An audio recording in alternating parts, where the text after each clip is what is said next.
வணக்கம். இன்றைக்கு வைகறை சிந்தனையில் மழைக்காலம் பற்றி பேசுவதற்கு ஒரு நல்ல வாய்ப்பாக கருதலாம் என்று நினைக்கிறேன். நான் இந்த நாளை என்ன காரணம் அப்படின்னு பார்த்திங்கன்னா, நம்முடைய முன்னோர்கள் அந்த பருவகாலங்களை 6ஆக பிரித்தார்கள். அதாவது இப்படி வைங்க, நிலத்தை 5ஆக பிரித்தார்கள், பருவகாலங்களை 6ஆக பிரித்தார்கள், திசைகளை 4ஆக சொன்னார்கள், தமிழை 3ஆக்கினார்கள், வாழ்க்கையை அகம்புறம் என்று 2ஆக்கினார்கள், ஒழுக்கத்தை 1ஆக மாற்றினார்கள் என்று சொல்லுவோம்.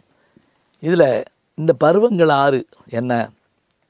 சித்திரை வைகாசி இளவேனில், ஆனி ஆடி முதுவேனில், ஆவணி புரட்டாசி கார்காலம், ஐப்பசி கார்த்திகை குதிர்காலம், மார்கழி தை முன்பணிக்காலம், மாசி பங்குனி பின்மணிக்காலம்.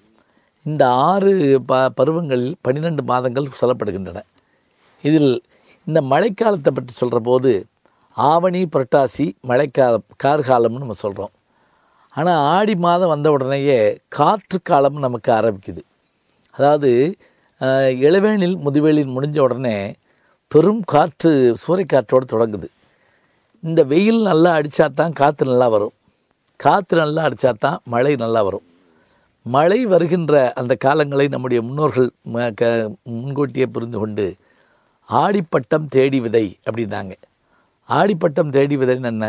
பருவத்தை பயிர் செய்யாவிட்டால் அந்த ஆண்டு முழுவதும் போயிடும் அப்படிப்பாங்க. ஒரு நொடியினுடைய பெருமையை தெரிந்து கொள்ள வேண்டுமா? ஓட்டப்பந்தயத்தில் தோற்றவனிடத்தில் கேட்டுப்பார் அப்படிம்பாங்க. ஒரு நிமிஷத்தினுடைய பெருமையை தெரிந்து கொள்ள வேண்டுமா? ஒரு விமானத்தையோ ஒரு ரயிலையோ விட்டவனிடம் கேட்டுப்பார்கள் என்பார்கள்.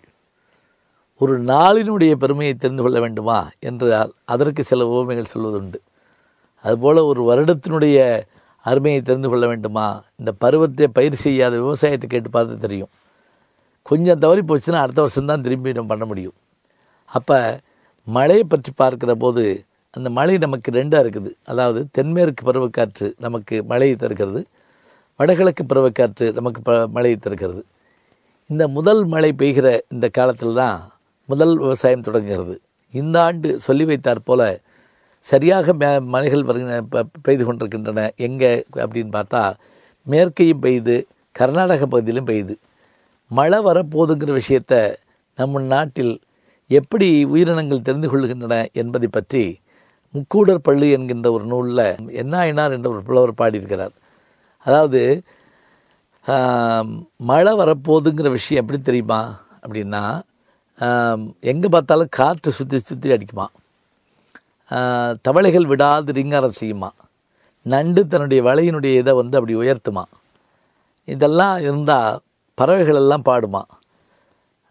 இதை வச்சுக்கிட்டு நாம் மழை வரப்போதுன்னு கண்டுபிடிக்கலாமா. ஆற்று வெள்ளம் நாளை வர தோற்றுதே குறி. ஆற்றுல மணல் இருக்கு இல்லையா, மணலில் காலை வச்சோம்னா கால் பொதிஞ்சு உள்ளே போய் தண்ணியில் பட்டுச்சுன்னு வைங்களேன், மேலே மணலுங்க, கீழே தண்ணி இருந்தால் தண்ணி வந்துட்டு இருக்குன்னு அர்த்தமா. ஆற்று வெள்ளம் நாளை வர தோற்றுதே குறி, மலையாள மின்னல் ஈழ மின்னல் சூழ மின்னுதே, நேற்றும் இன்றும் கொம்பு சுற்றி காற்றடைக்குதே, கேணி நீர்ப்படு சொரித்தவளை கூப்பிடுகுதே, மழை தேடி ஒரு கோடி வானம் பாடி ஆடுதே. முக்கூடர் பள்ளு. இந்த பாட்டை சின்ன பிள்ளைகளை வச்சு பாட வச்சா அவ்வளோ அழகாக இருக்குங்க. இப்படி பாடினால்தானுங்க மழை வரும். ஆனால் நம்ம என்ன சொல்லி கொடுக்குறோம்?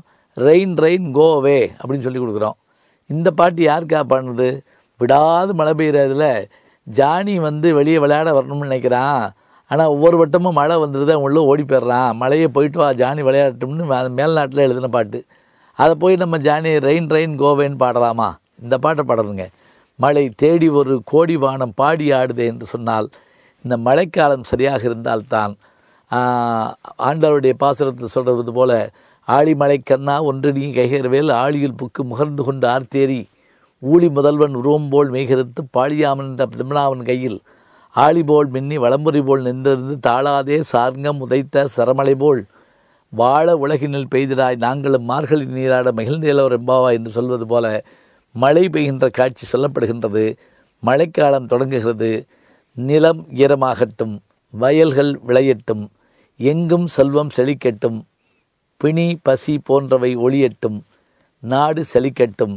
நாடு செழிக்க வேணும், நல்ல மழை பெய்ய வேணும். வணக்கம். ஜி ஞானசம்பந்தன் அப்படிங்கிற என்னுடைய யூடியூப் சேனலுக்கு நீங்கள் சப்ஸ்கிரைப் பண்ணுங்கள், நண்பர்களையும் பண்ண சொல்லுங்கள். நல்ல சிந்தனைகளை நாளும் கேட்கலாம், அரிய செய்திகளை அன்றாடம் கேட்கலாம்.